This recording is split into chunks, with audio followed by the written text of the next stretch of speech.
Welcome back to the nationally syndicated Price of Business show. Recently, I interviewed Dr. David Wilcox. He is a regular on the program, and he is considered a leading authority when it comes to advocating for patients.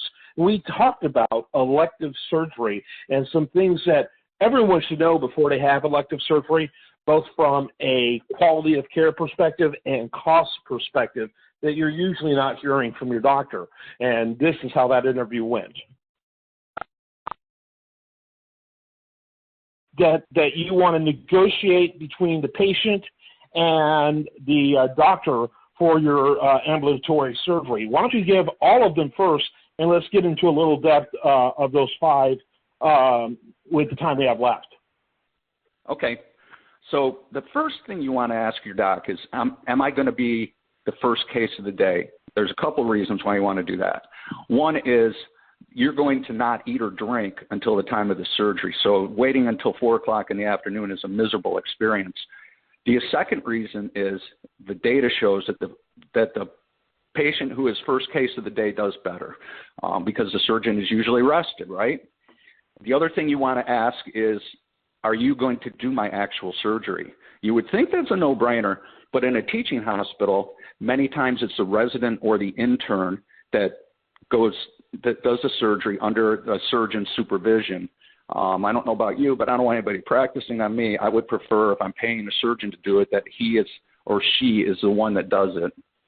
The other thing is ask the surgeon if they're going to be on call the night before, because if they're on call, they're not going to be well rested. Try to make sure you're on a surgery schedule where they're not on call the night before.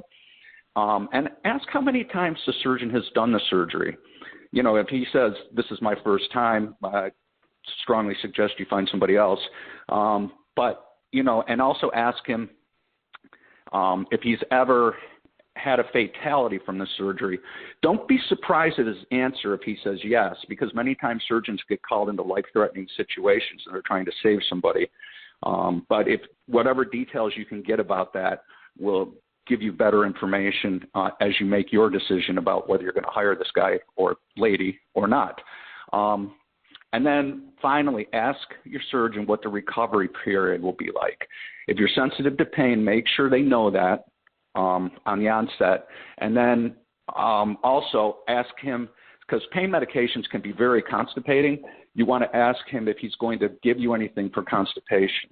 A lot of people don't get taught that when they leave the hospital. My wife's been called, and she's a nurse too, to several neighbors who are like, I went to surgery and now I can't move my bowels. And, you know, they just don't teach you that kind of stuff on the way out the door.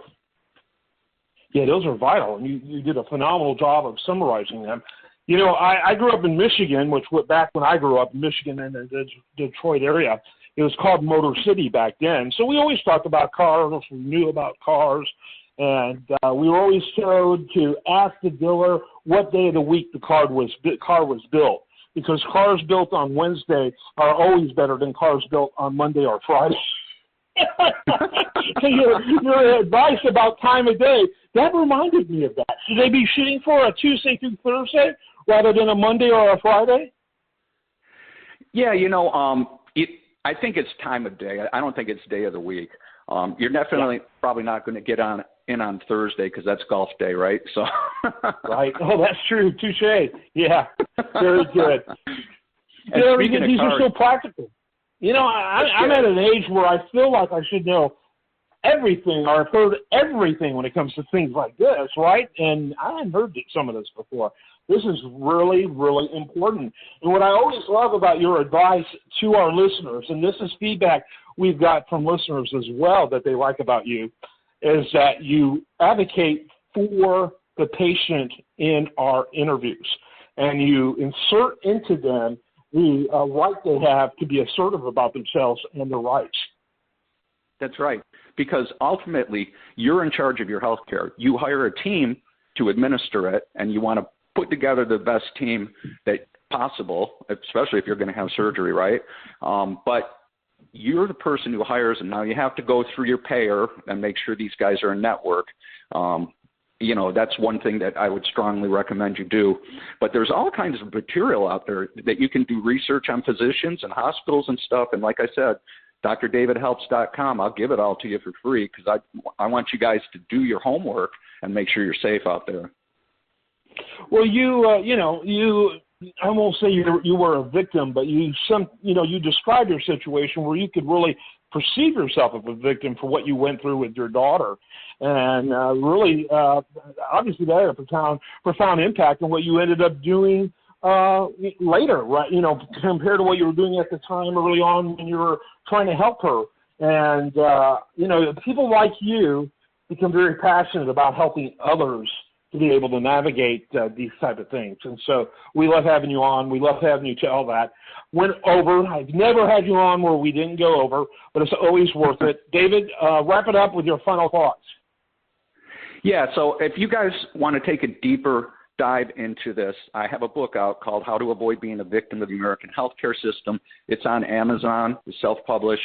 The other thing that I want to state is that book, you can use it as a manual. So if you're going to have surgery, you go to the surgery chapter, right? If you're filling out advanced directives, you go to the advanced directive chapter. If you're having problems with an insurance company, you go to the insurance chapter. I get so much feedback about this book that it's really broken down the medical complexities into layperson's terms. And, I've had people on Amazon give me reviews that say everybody should have this knowledge. Don't wait till it's too late when you have to access to healthcare. We're all going to need healthcare at some point in time, so I would strongly suggest you get yourself educated. If it's not by my book, find a different way to get educated. But make sure you know what's going on. Don't ever enter the healthcare system with your eyes closed. Yeah, absolutely. It's really very much like a reference book, and and frankly more engaging than that, but it's very much like a reference book and very hands-on. It's very empowering, and we've gotten that feedback from others as well. And so always love having you on. Always appreciate your insight and your website. We didn't get that in there. Let's get that in there real quick. Okay, well, we talked about drdavidhelps.com for the free resource guide. But if you want to follow what Kevin and I have been doing together and others, you can go to drdavidwilcox.com. That's drdavidwilcox with one L.com, and go to the press room, and you can hear all kinds of interviews, TV stuff that Kevin and I do together.